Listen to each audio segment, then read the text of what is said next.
Во прошлото видео гледавте дека сум пари си имам соба од 800 евра, а во ова видео ќе гледате како јас си дозволувам да имам соба од 800 евра 7 дена.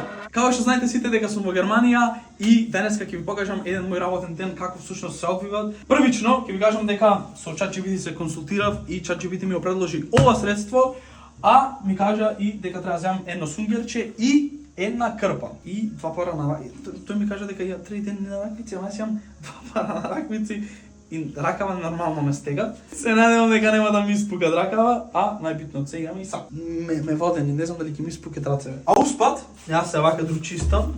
Само во коментари ми пишете дали чистењево е женска работа или машка работа. Јас консултирав се на женска особа, јас си кажувам нејзе. Ако машко заработи и мој да плати некој да чисти, зошто тој би чистел? Женското е за дома и женското треба чисти, а мажот е тука да придонесе само. Не, демек требало да биде тоа обострано. Според мене, искрено јас мислам дека женските треба да се работат домаќинската работа, а од машките е да заработат пари и да донесат дома. И сега имам одговор на ова дека, а што ако жената сака да биде успешна? За тоа има решение. Ќе платиме некој ќе чисти. Така, многу лесно и едноставно. Ама ако таа седи дома, има да чисти плате, има да риба таа вага. Значи јас сега во моментов мене нема ми работа. Мора да работам, мора да заработам некој денар. И јас нешто се нафатив, мајка како ми викаше учи. Не, јас ќе снимам на YouTube, ќе снимам на TikTok. Сега бате, жули во Германија. Во Германија мислите вие дека е лесно, така се заработат пари во надар во едно друго. Не бате, има да жулиш.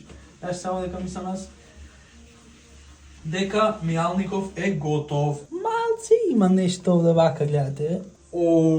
Види како светите. Бо.